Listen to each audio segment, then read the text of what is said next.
तो जैसे कि तुम पत्नी को लो और पत्नी से सरेआम पूछो सबके सामने सार्वजनिक रूप से कि आपके पति हैं कैसे, तो वह तो बोलेगी कि पति तो पति हैं, परमेश्वर हैं। तो पति परमेश्वर हैं, मगर हैं तो परमेश्वर, मगर सार्वजनिक तौर पर हैं, सबके सामने हैं, बोलने के लिए हैं, अकेले में नहीं। क्योंकि अकेले में है क्या पति, वह तो पत्नी ही जानती है, वह तो पत्नी ही जाने, या तो पत्नी जाने या पत्नी के आसपास जो भी कोई उसके नियर एंड डियर्स हैं वे जाने।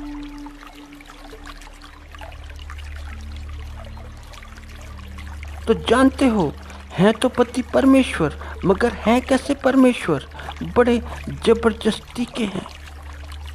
ऐसे जबरदस्ती के हैं क्योंकि घर है, द्वार है, बच्चे हैं, परिवार है, तो पति परमेश्वर है। मगर पत्नी से यदि व्यक्तिगत रूप से पूछा जाए, बड़ा व्यक्तिगत होकर,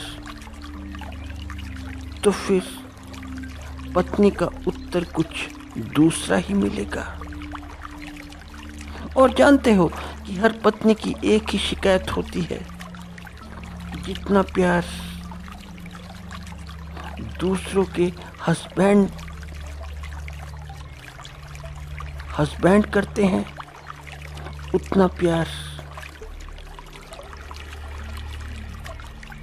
या फिर ऐसा कि जितना प्यार मैंने अपने हस्बैंड को किया, हस्बैंड ने तो उसका आधा भी नहीं किया। हस्बैंड तो आधा अधूरा। मैंने जितना प्रेम दिया उसका आधा भी मेरे पति ने नहीं दिया। तो पत्नियां अक्सर बोलती सुनती मिल जाएंगी कि बाजू में देखो। और जो पत्नियां होती हैं आस पड़ोस में बड़ी ताका झाकी करती हैं कि जो बाजू वाली है उसके पति उससे कितना प्रेम करते हैं, उसे कितना चाहते हैं, और फिर देख देख कर वे अपने हस्बैंड को बोलती हैं।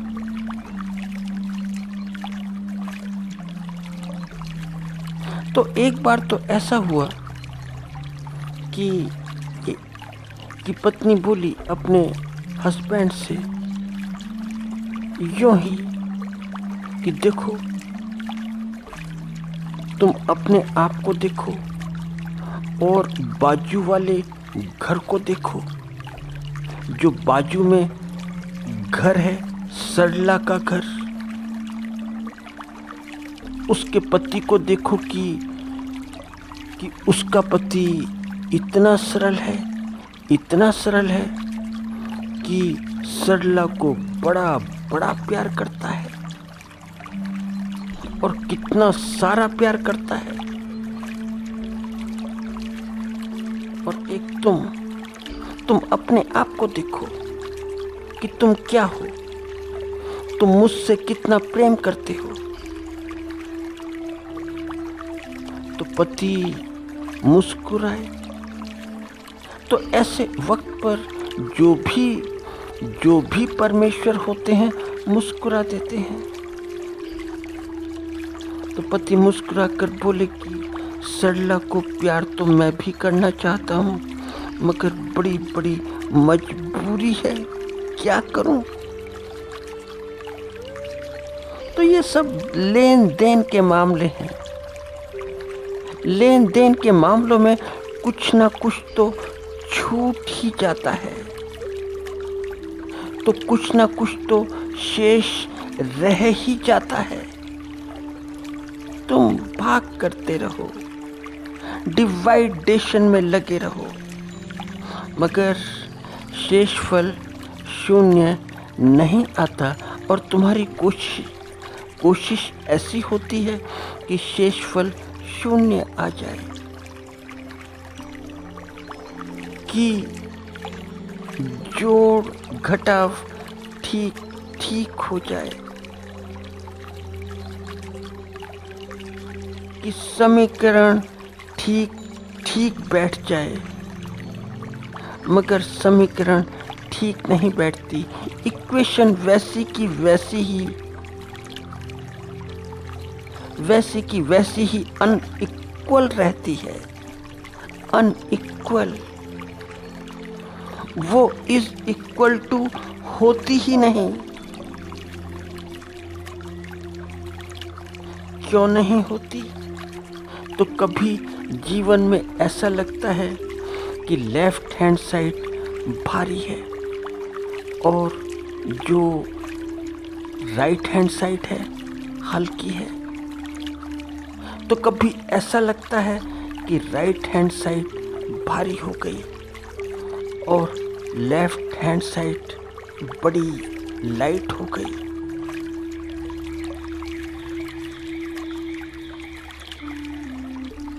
तो होता क्या है कि जितने नज़दीकी संबंध होते हैं वहाँ पर प्रेम के साथ साथ कुछ और भी होता है, और जो होता है वह प्रेम के विपरीत है।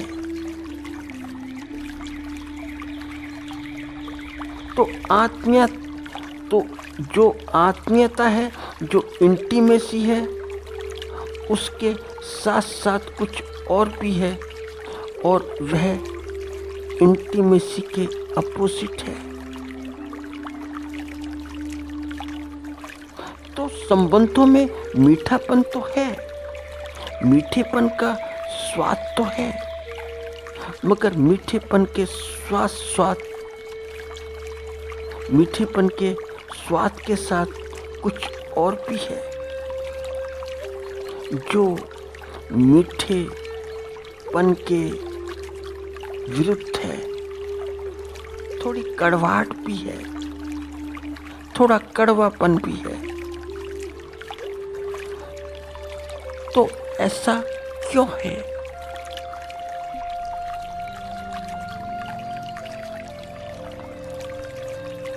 ऐसी कौन सी मौलिक भूल हो गई कि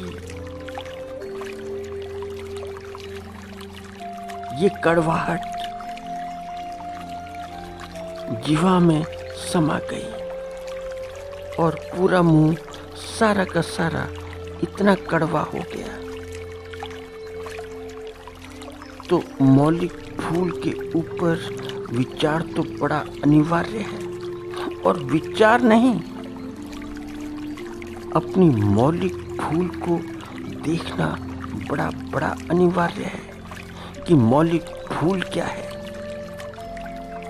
और मौलिक भूल है कि स्वयं के साथ प्रेम का न होना।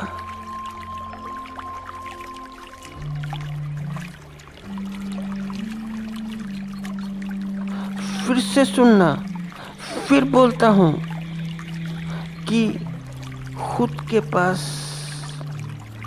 प्रेम ना होना,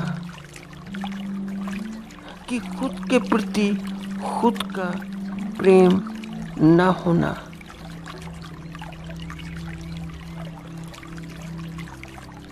खुद से प्रेम ना करना। तुम जरा देखना अपने को ही, तो यह तुम्हें अनुभव होगा, और जो तुम्हारा अनुभव होगा यथार्थ होगा। तुम खुद के साथ मिनट 2 मिनट बैठे नहीं कि खुद से ही उखड़ने लगते हो। इतना उखड़ने लगते हो कि मोबाइल पकड़ लेते हो कि बात की जाए।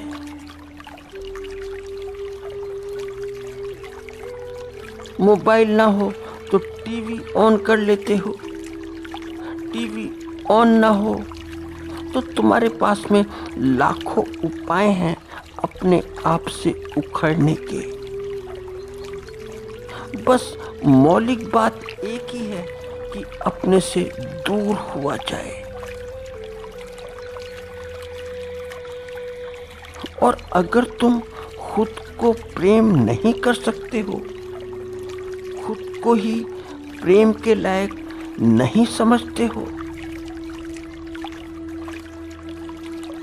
खुद ही, तो दूसरा क्या समझेगा, क्यों समझेगा? फिर दूसरे का दोष क्या है? फिर दूसरा दोषी क्यों है? तो फिर दूसरा दोषी कैसे है?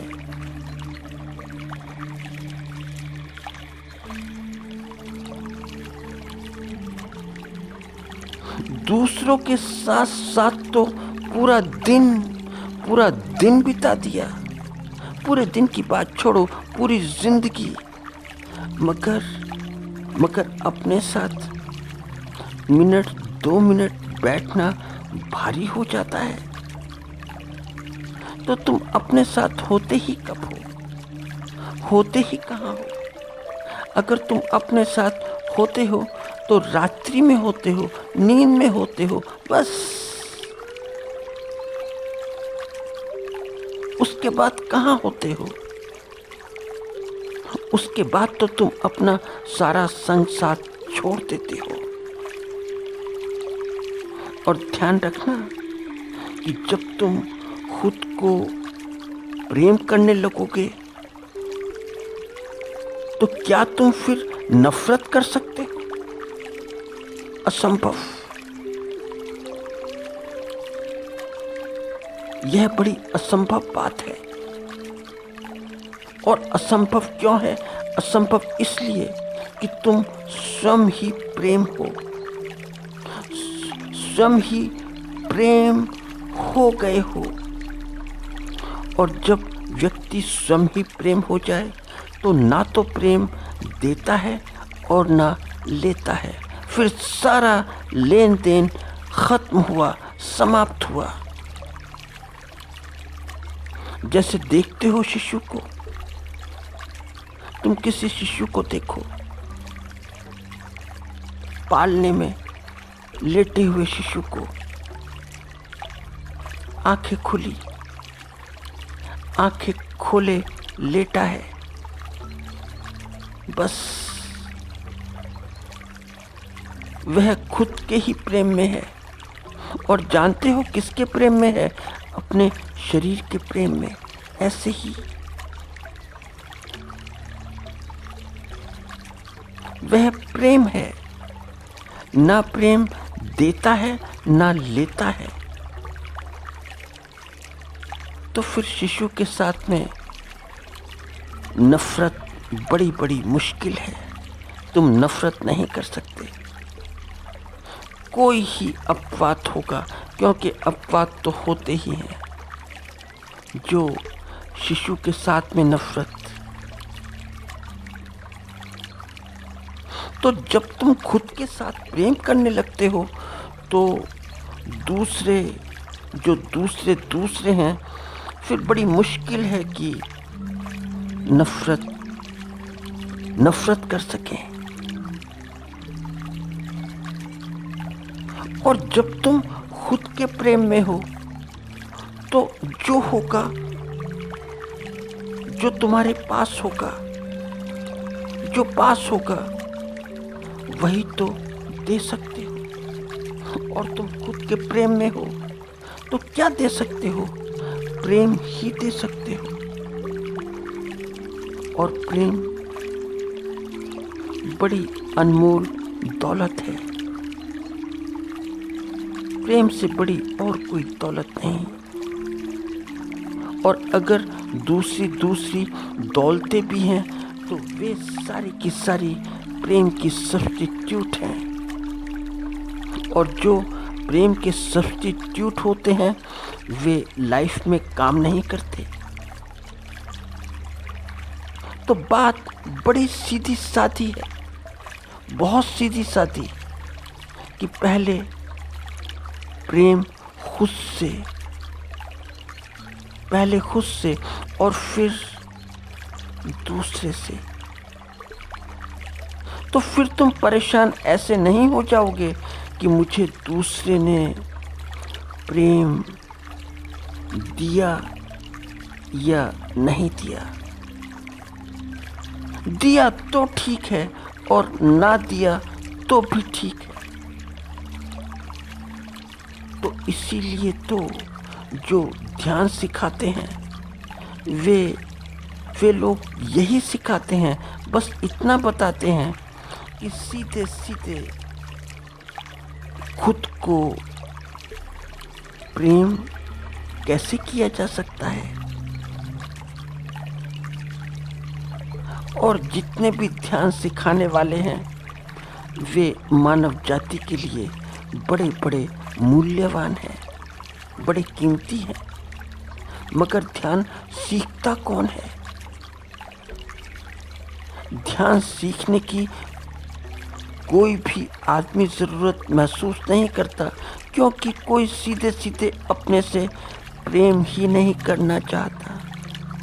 सब बाहर बाहर, क्योंकि टाइम बिल्कुल भी नहीं है, बिजी शेड्यूल है, 5-10 मिनट का भी टाइम नहीं अपने लिए, और किसी दूसरे के लिए नहीं, अपने लिए ही।